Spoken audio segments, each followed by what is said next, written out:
I'm Seth Chapman. I'm Ethan. I'm Michael. I'm Tracy. I'm Evan. And this is our group policy project. For this assignment, we chose Title IX as our policy to research. Here's our summary of the Title IX policy. Title IX was passed on June 23rd, 1973. The goal of the policy is to prevent sex-based discrimination in federally funded education programs. There are two ways that you can access Title IX easily. First is to file a complaint on the website directly. Second is to go to your Title IX coordinator at your local campus. One of the main parts of Title IX that every campus uses is the athletic compliance test. In this test, you must pass one of three prongs to prove that you are in compliance with Title IX and do not need to expand your female sports. The first of these three prongs is proportionality. In this test, you must prove that the male and female student body is proportional to the male and female athletic student body. The second prong is expansion, where you must demonstrate a history of effort to continue expanding female sporting opportunities throughout your school. And the last one is accommodation, where if there's no more demand for female sports expansion at your school, you can pass that prong and then you will be in compliance with the policy. I'm Evan, and I'm going to talk about the importance of Title IX. So, big picture, we all need to understand that Title IX is an extremely important federal law that fights against sex-based discrimination at government-funded schools. Why is this important? Well, for many reasons. One, it can help you get accepted into graduate or professional schools. It also protects equal access to STEM education, which might have in the past been preserved for only male students. It also allows for equal jobs and pay for school employees, as well as just protecting the overall learning environments.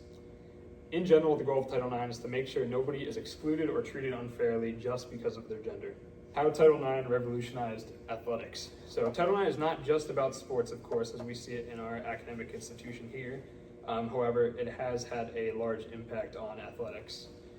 So participation surged. So after 1973, the policy was instituted in 73, afterwards, the number of girls involved in sports jumped from a few 100,000 to a few million. Obviously, that's a drastic increase. It also helps provide equal funding for scholarships, equipment, travel budgets, as well as facilities on the campus. And as a result, there are more opportunities for jobs and higher education. It also paves the way for successful professional leagues, the WNBA, NWSL, etc. And it also proves to be linked to just better, longer careers and improved long-term health. And then finally, how Title IX brings safety and success. So addressing harassment is a big focus of Title IX. It requires schools to take sexual harassment and assault very seriously. They must set up formal guidelines on how to handle these issues. The schools themselves have to go in and investigate and respond to every complaint. Some resources they provide to victims are academic and housing accommodations, mental health counseling, legal aid, and local law enforcement. So why is this important? Well, it's just for everyone. Although originally the laws were focused on women, Title IX protects all students from sex-based discrimination regardless of their sexual orientation or gender identity. It is a fundamental human right. All right, my name's Ethan. I'm going to be talking about some of the negative perspectives about Title IX. So the first one would be due process concerns. There have been cases where universities rush investigations or presume guilt to avoid federal penalties. And then others claim that the pressure to comply with Title IX guidelines can make schools act more like prosecutors rather than neutral investigators.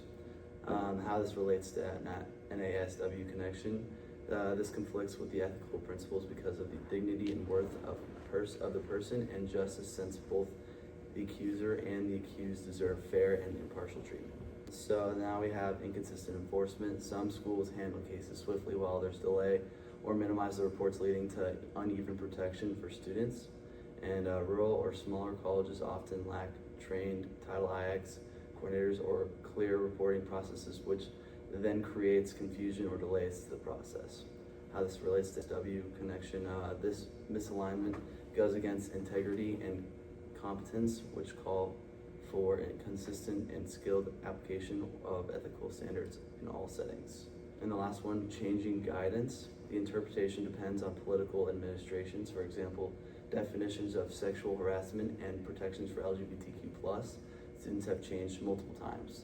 This inconsistency confuses school staff and students about what's required.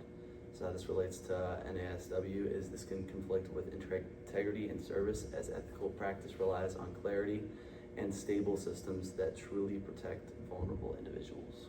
I'm Tracy. I'm going to be talking about how the NASW Social Work Code of Ethics and how it does or doesn't comply with this Title IX.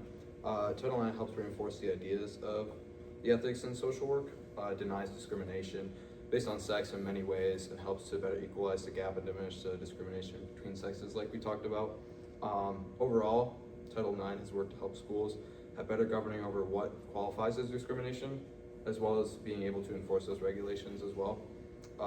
Just going over every single case and stuff like that, and ever changing with how we view sexes and different ideas. So they just have to be on top of that. In our own morals, Title IX has been a leap in the right direction, as it enforces that all people are equal and should be treated that way. It has allowed for both women and other communities to face less discrimination and have more opportunities. The two questions for the people watching our presentation. Number one, after taking all this information into consideration, are you for or against Title IX? Has your prior opinion changed after watching our presentation? Question two, have you ever experienced or seen a situation where Title IX come into effect? These are sources we use for this presentation. Thank you so much for watching. Have a great rest of your day.